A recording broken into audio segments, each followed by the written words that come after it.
Perkenalkan, nama saya Novita Angelisa Sagala dengan NPM 22110046. Di sini saya akan melaksanakan praktek mengajar pada mata kuliah micro teaching. Selamat pagi anak-anak. Pagi, Bu. Halo. Hai. Halo, halo, halo. Hai, hai, halo. Hai, hai, hai. Halo, halo, halo. Halo, halo, halo. Hai, hai, hai. Sekali lagi, selamat pagi anak-anak. Pagi, Bu. Oke, sapa kanan kirinya. Katakan selamat pagi, berikan senyuman terbaikmu. Oke, sebelum memulai pembelajaran kita berdoa terlebih dahulu dipimpin oleh Cynthia, silahkan.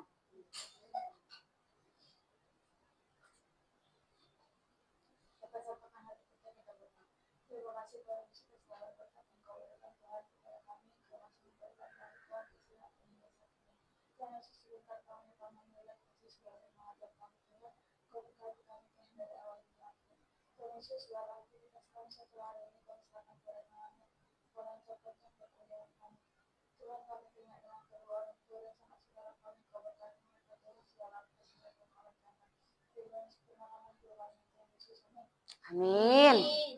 Oke, pada pembelajaran kita minggu lalu, kita belajar tentang kalimat efektif. Kira-kira ada yang ingat apa itu kalimat efektif?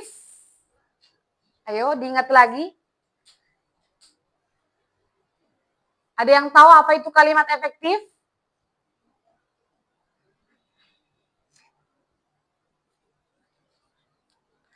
Gak ada yang tahu ya? Gak ada yang ingat? Gak ada yang belajar?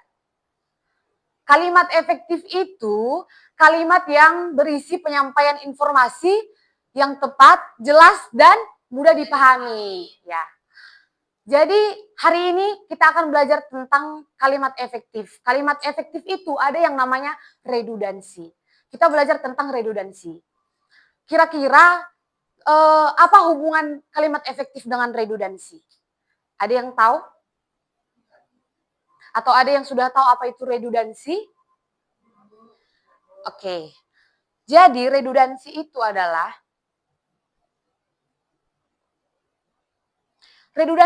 penggunaan kata yang berlebihan sehingga membuat kalimat menjadi panjang dan bertele-tele. Dari dua pengertian tersebut, kira-kira apa hubungan redundansi dengan kalimat efektif? Kalimat efektif tadi kan kalimat yang berisi penyampaian informasi secara tepat, mudah dipahami, jelas. Redundansi itu penggunaan kata yang berlebihan sehingga membuat kalimat menjadi panjang dan bertele-tele. Kira-kira apa hubungannya? Ada yang ingin memberikan pendapat? Atau mungkin sudah ada yang tahu, sudah ada yang belajar? Silahkan.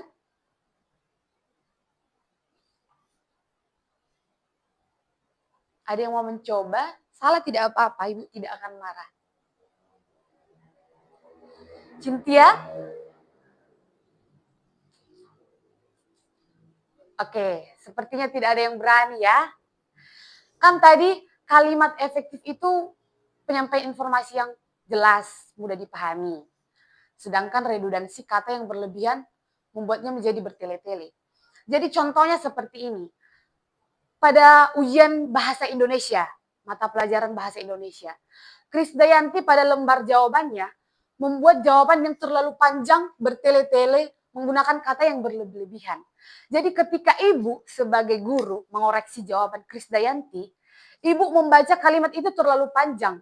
Jadi penyampaian informasinya tidak jelas. Inti dari jawaban Krisdayanti itu tidak dapat Ibu tangkap, tidak mudah Ibu pahami, tidak jelas, dan tidak tepat. Jadi hubungannya itu ketika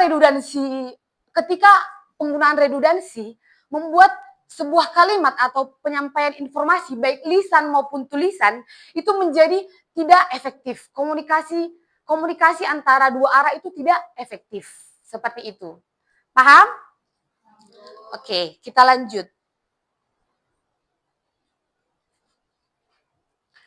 Jenis-jenis redundansi. Jenis-jenis redundansi dibagi menjadi 3. Yang pertama, redundansi kata. Penggunaan kata yang memiliki makna sama dalam satu kalimat. Kira-kira ada yang tahu contohnya seperti apa? Dua kata yang memiliki makna sama dalam satu kalimat.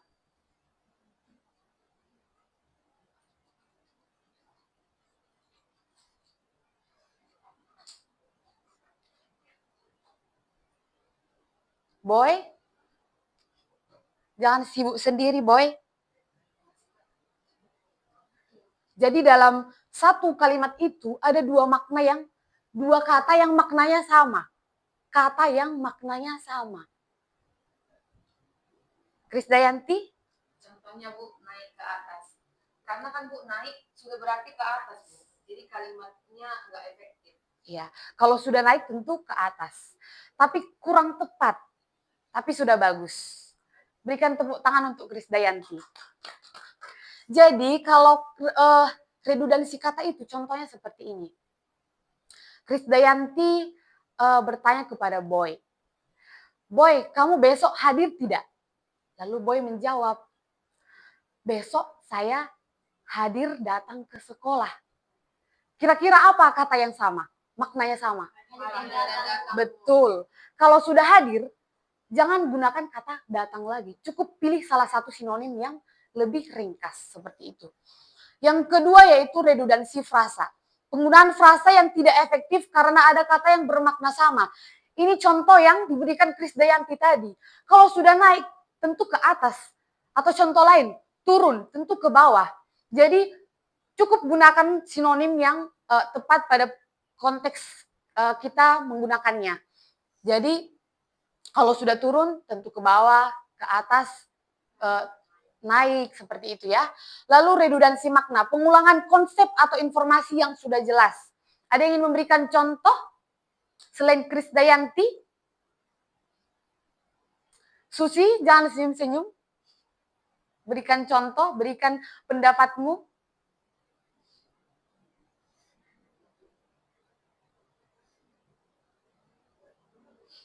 Ayo Susi dicoba, nggak apa-apa, Ibu nggak marah kalau salah.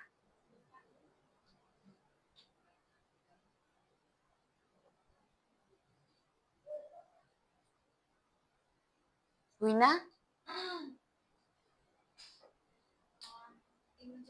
Iya, silahkan. Contohnya itu Bu, pada tamu undangan yang sudah datang Bu. Sementara kan kalau udah tamu itu kan merupakan undangan, itu pengulangan konsep informasi yang udah jelas. Betul. Berikan tepuk tangan untuk Wina. Oke.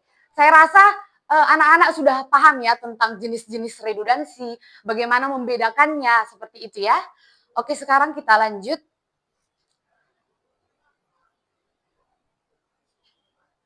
Dampak redundansi dalam komunikasi. Tentu sesuatu hal yang bersifat negatif memiliki dampak pada sesuatu hal. Misalnya ini dalam komunikasi. Yang pertama, membuat tulisan atau ucapan bertele-tele. Jadi maksudnya ketika seperti yang Ibu berikan tadi, contoh yang tadi, ketika Krisdayanti terlalu panjang membuat kata yang kalimatnya terlalu bertele-tele, itu membuat tulisannya jadi bertele-tele menjadi panjang dengan menggunakan kata atau kalimat yang sama maknanya dalam satu kalimat seperti itu. Yang kedua, mengurangi efektivitas komunikasi. Seperti yang Ibu sampaikan tadi, ketika Krisdayanti membuat lembar jawabannya yang terlalu panjang, bertele-tele, itu menghambat komunikasi antara Krisdayanti dengan saya sebagai pengoreksi ujian lembar jawaban Krisdayanti, membuat saya menjadi ambigu, menjadi kebingungan kira-kira apa makna inti dari jawaban Krisdayanti. Yang ketiga, membosankan bagi pembaca atau pendengar. Saya rasa anak-anak juga sering sekali membaca buku, membaca sebuah tulisan yang terlalu panjang, terlalu bertele-tele, pasti kita menjadi bosan. Kalau secara lisan kita pasti bosan mendengar teman kita yang selalu mengulang-ulangi ceritanya, seperti itu kan? Lalu yang keempat, menunjukkan kurangnya keterampilan dalam menyusun bahasa. Ketika saya membaca lembar jawaban Krisdayanti, hal ini menunjukkan bagaimana kurang terampilnya Krisdayanti dalam menyusun bahasa, seperti itu. Lalu yang selanjutnya, cara menghindari redundansi. Yang pertama, gunakan kata-kata yang langsung ke inti. Jadi, ketika kita membuat atau menyampaikan sebuah kalimat informasi baik lisan maupun tulisan, pilihlah kata-kata yang langsung ke inti dari informasi yang ingin kita sampaikan. Yang kedua, periksa kembali kalimat. Jadi kalau hal ini berlaku ketika kita menyampaikannya secara tulisan. Ketika kita sudah selesai membuat sebuah tulisan, sebuah karya ilmiah contohnya, kita periksa kembali kalimat-kalimat kita yang sudah kita tulis tadi.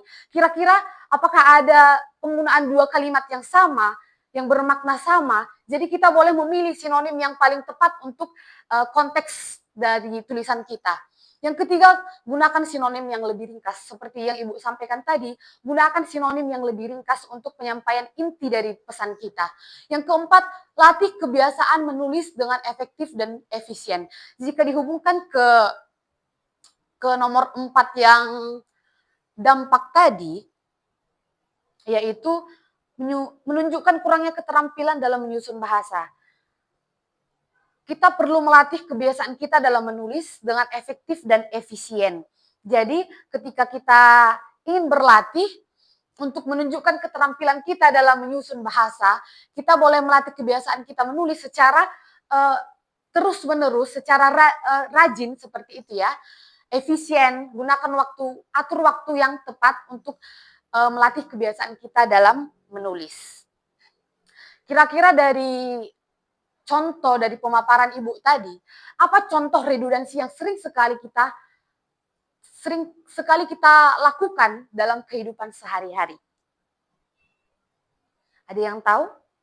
Pengulangan kata atau frasa atau pengulangan konsep yang sering sekali kita lakukan. Contoh sederhana saja. Iren, coba dipikirkan.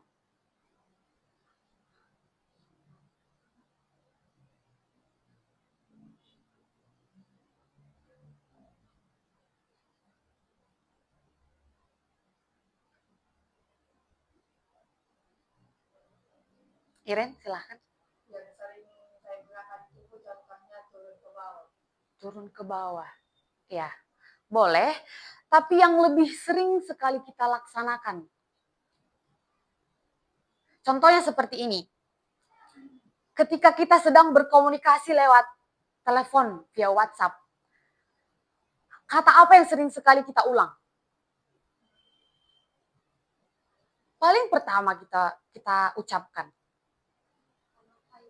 Iya, halo. Halo, kita kan sering sekali mengulangi sampai 2, 3, bahkan lebih.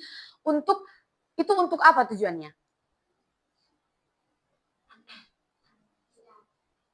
Kenapa? Wina? Iya, kita memastikan bahwa lawan kita berbicara, lawan kita berkomunikasi, sudah mendengar kita sebelum kita menyampaikan informasi. Kita kan sering mengatakan, halo, halo, hai, gitu-gitu kan, seperti yang tadi kan. Jadi seperti itu contohnya. Contoh yang lain, misalnya dalam ketika kita di bandara, ada yang pernah naik pesawat atau di bandara? Ada yang pernah? Siapa yang pernah naik pesawat ke bandara? Gak pernah. Jadi ketika, kebetulan Ibu sudah pernah ya naik pesawat, sudah pernah ke bandara ya. Jadi, ya semoga nanti kalian bisa naik pesawat ya. Pernah ke bandara ya. Jangan ke bandara aja, naik pesawat. Jadi contohnya seperti ini. Ketika kita berada di bandara dalam lingkungan tersebut, hati-hati ya, nanti barangnya rusak. Jadi sering sekali penyampaian informasi dari pihak dari bandara mengulangi informasi yang sama. Bukan cuma di bandara kan, sering sekali itu terjadi entah di rel kereta api, di kereta api, di tempat-tempat umum lainnya lah yang sering sekali menyampaikan informasi. Ya, loket. Betul sekali, loket. Kan sering sekali mereka menyampaikan informasi itu diulang-ulang, 2 bahkan lebih. Itu tujuannya untuk apa? Tegas. Tidak ada yang terlambat. Ketika informasinya untuk misalnya delay dari keberangkatan seperti itu ya. Jadi mereka sering sekali mengulangi hal tersebut untuk memastikan bahwa semua yang berada dalam lingkungan tersebut mendengar informasi yang disampaikan. Misalnya ketika delay pesawat, kita baru sampai, kita sedang sibuk. Jadi kita teralihkan oleh karena sesuatu yang sedang kita kerjakan. Mereka sengaja mengulanginya agar semua sudah benar-benar mendengarkan.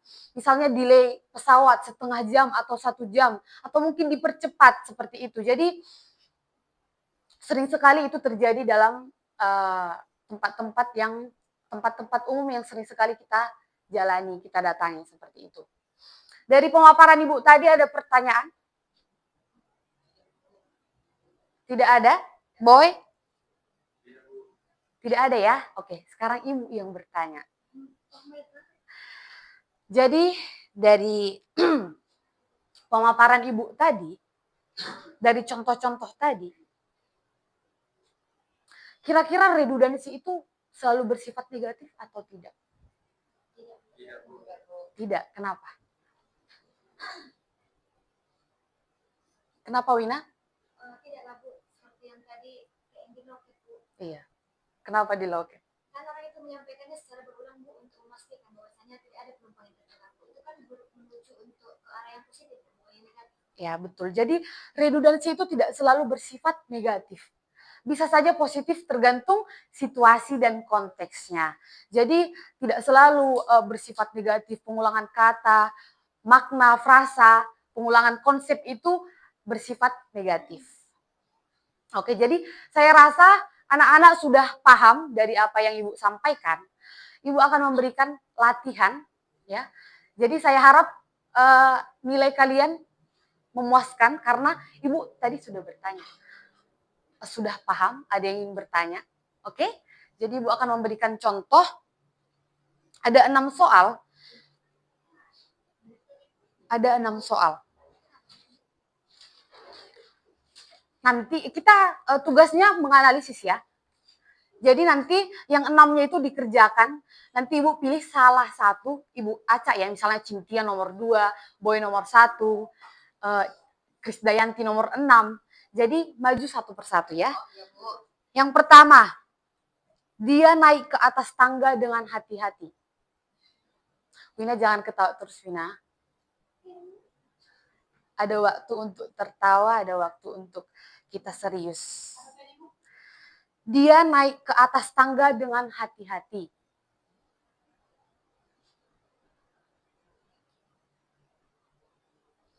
Sudah? Yang kedua, saya melihat dengan mata kepala sendiri kejadian itu.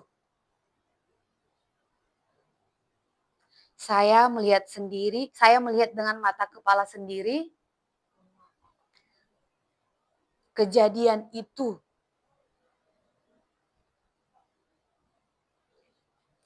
Sudah? Yang ketiga, semua siswa tanpa terkecuali harus mengikuti ujian. Semua siswa tanpa terkecuali harus mengikuti ujian.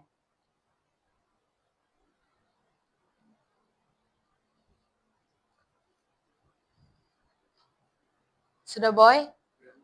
Oke. Nomor keberapa tadi? 4. Oke. Keempat, ia masuk ke dalam ruangan guru untuk mengambil buku. Ia masuk ke dalam ruangan guru untuk mengambil buku.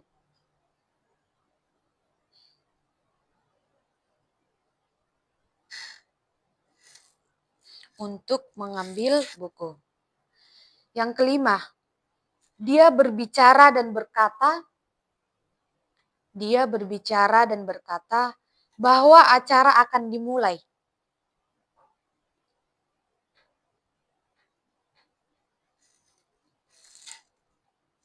Bahwa acara akan dimulai. Yang keenam, mereka bekerja sama dan berkolaborasi.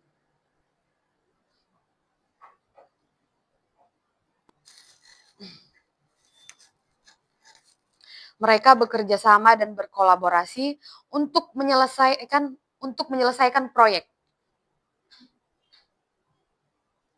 Mereka bekerja sama dan berkolaborasi untuk menyelesaikan proyek.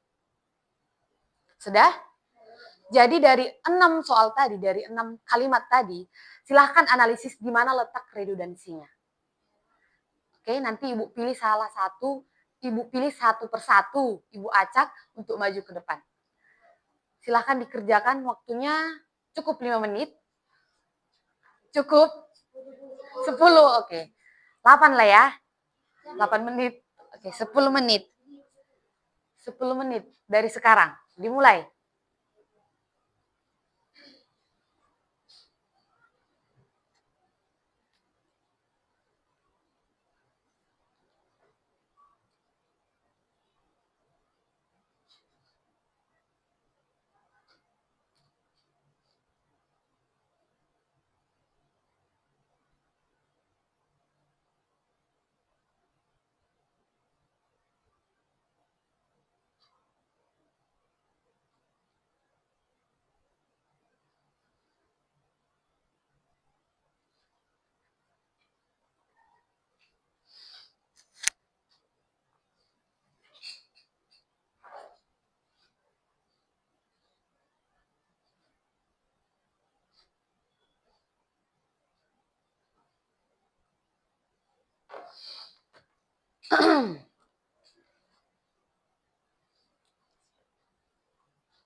Sedikit tambahan ya anak-anak. Jadi dari kalimat tersebut boleh ditambahi atau dianalisis kira-kira termasuk jenis redundansi yang mana, kata, frasa, atau makna dari misalnya yang nomor satu redundansinya di sini termasuk ke dalam redundansi kata seperti itu. Paham? Paham, Bu.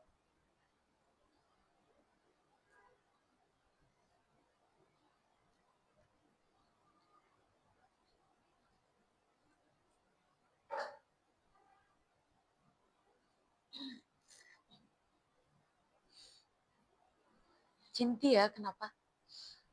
Tidak paham? Kurang paham? Dikerjakan ya. Jangan dilihat-lihat.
Waktunya 5 menit lagi ya.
Dari sini.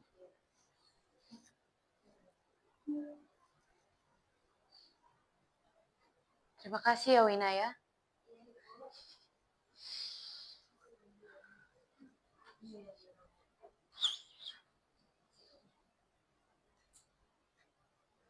Sudah siap? Bah, lama kali. Sudah lewat jamnya.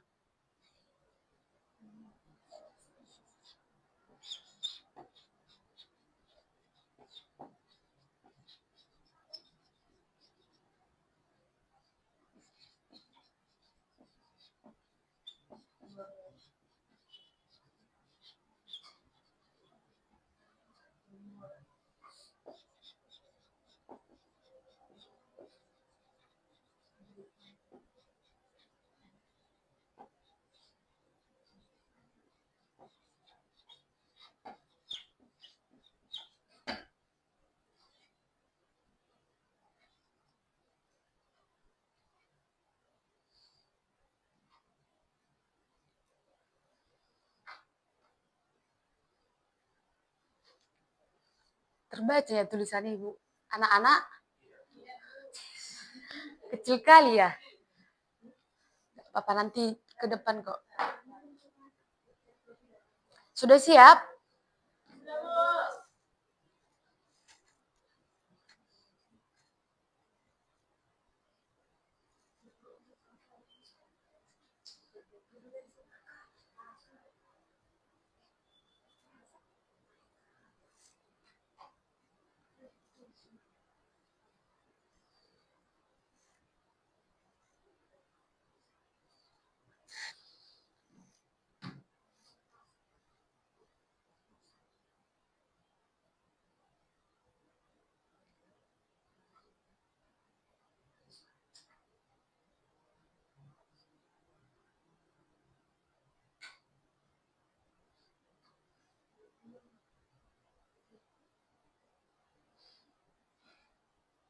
Ada yang sudah siap? Susi? Sudah siap? Oke, maju ke depan. Tapi sudah siap. Kayak mana ya?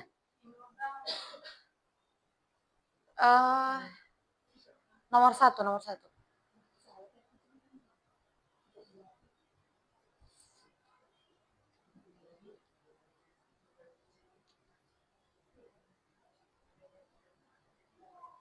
Tandai mana yang redundansinya dari kalimat di depan.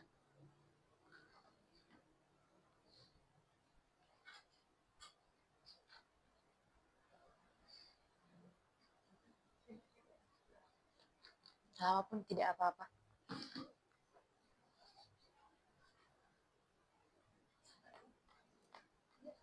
Enggak, nah itu tanda ininya aja, mana yang redundansi. Sudah? Oke, jelaskan kenapa itu redundansi. Sini letong.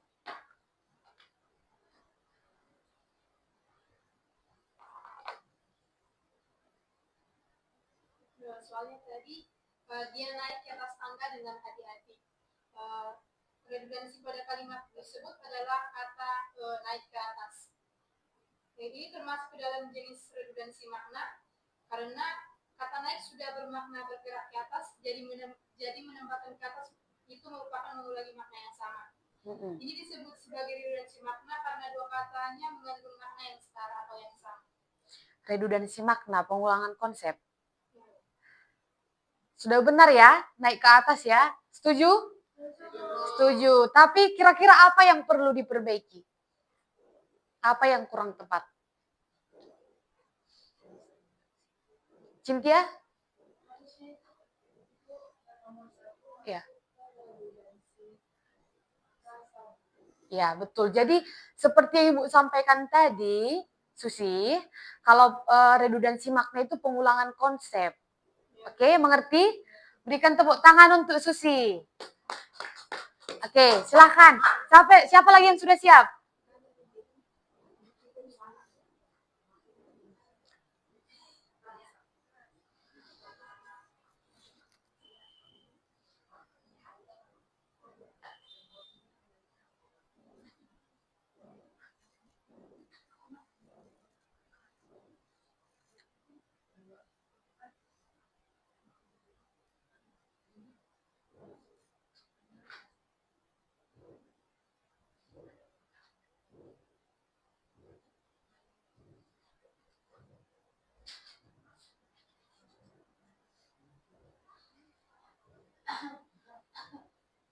Siapa yang sudah siap? Oh, Cynthia, silahkan.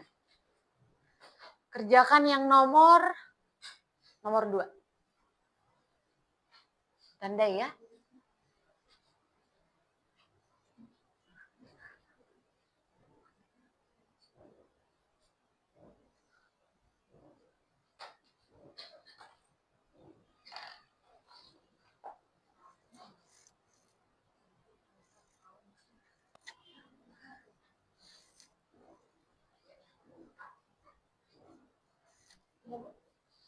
Saya melihat dengan mata kepala sendiri kejadian itu. Redundansinya melihat dengan mata kepala sendiri. Jelaskan kenapa itu redundansi.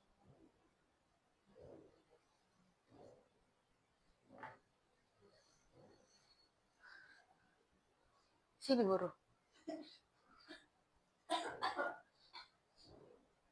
Saya melihat dengan mata kepala sendiri kejadian itu, redundansinya dengan mata kepala sendiri masuk pada redundansi kata frasa mata kepala sendiri terlalu panjang dan tidak efisien.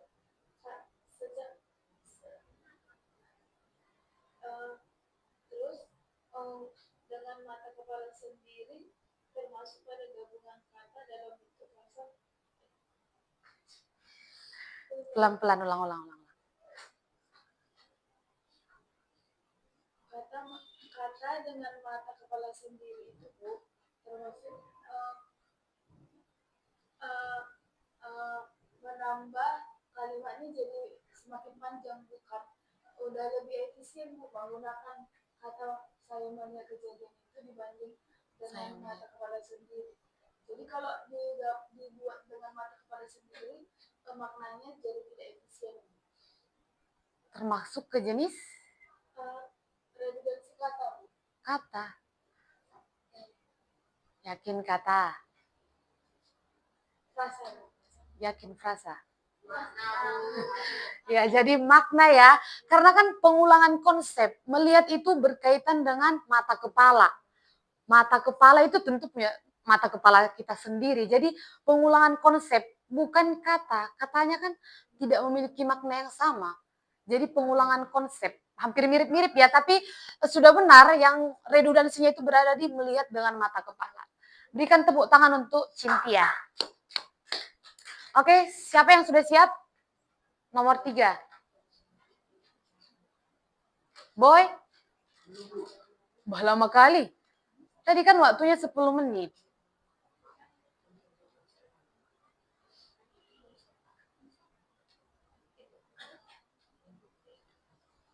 Iren?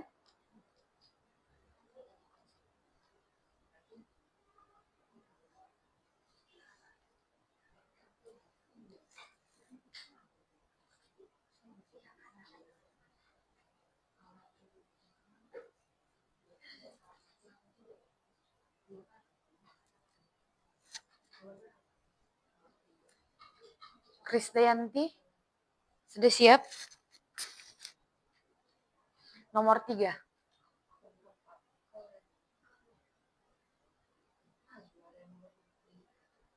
Krisdayanti siap nomor berapa? Nomor 4 saja.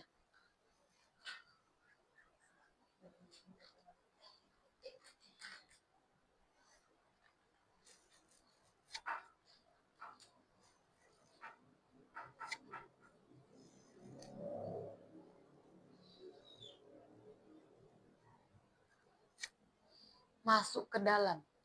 Kenapa itu redundansi? Redundansinya masuk ke dalam Bu, karena kata masuk sudah berarti menuju ke dalam. Jadi kata ke dalam tidak perlu diulang Bu.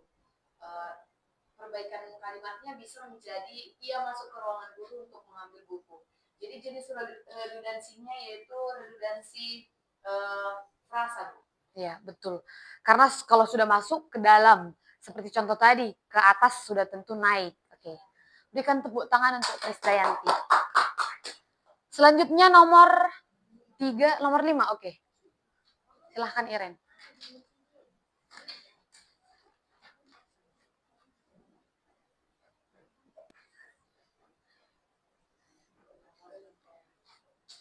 Habis ini Boy ya, nomor 3 ya. 6 Bu.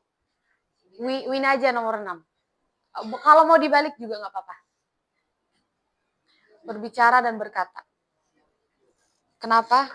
Berbicara dan berkata itu termasuk dalam redundansi kata karena penggunaan kata yang memiliki makna yang sama. Untuk lebih efektifnya bisa dipilih salah satu, misalnya dia berkata bahwa acara akan segera dimulai, atau memilih dia berbicara bahwa acara akan segera dimulai. Oke, benar. Berikan tepuk tangan untuk Iren. Oke, Wina nomor 3 kan? Iya Bu. Maju Wina.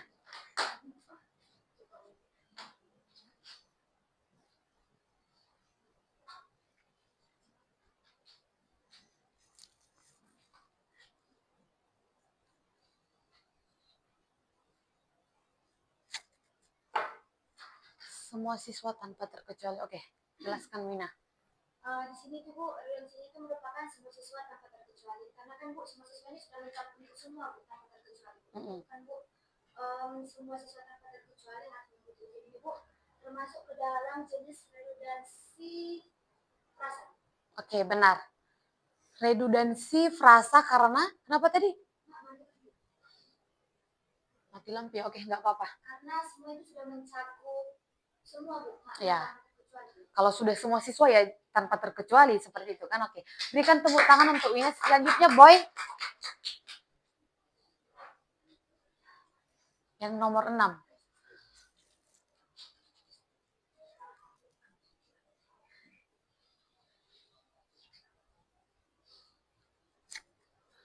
Bekerja sama dan berkolaborasi. Oke, silahkan jelaskan Boy. Redundansinya itu bekerja sama dan berkolaborasi karena kedua kata tersebut berarti sudah melakukan sesuatu bersama-sama, dan perbedaan katanya itu mereka berkolaborasi untuk menyelesaikan proyek. Termasuk jenis redundansinya itu redundansi kata. Redundansi kata, bekerja sama dan berkolaborasi. Oke, betul. Berikan tepuk tangan untuk Boy. Oke, saya rasa, Ibu rasa anak-anak sudah cukup paham tentang materi pembelajaran kita hari ini. Jadi Ibu berharap kalian mengulangi pembelajaran kita hari ini di rumah, sehingga nanti untuk pembelajaran kita di minggu depan bisa saja berkaitan dengan redundansi. Kalian lebih paham seperti tadi ya. Tidak ada yang belajar sepertinya di rumah. Oke. Sekian pembelajaran kita hari ini. Kita tutup kembali dengan doa. Silahkan kepada Wina.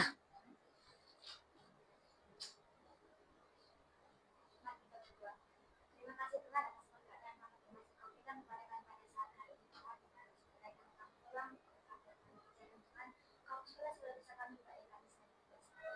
Terima kasih sempurnakan doa kami ini, menurut kami, dan seteruskan berdoa dan bersyukur kepadamu. Amin. Selamat pagi anak-anak. Silahkan pulang ya.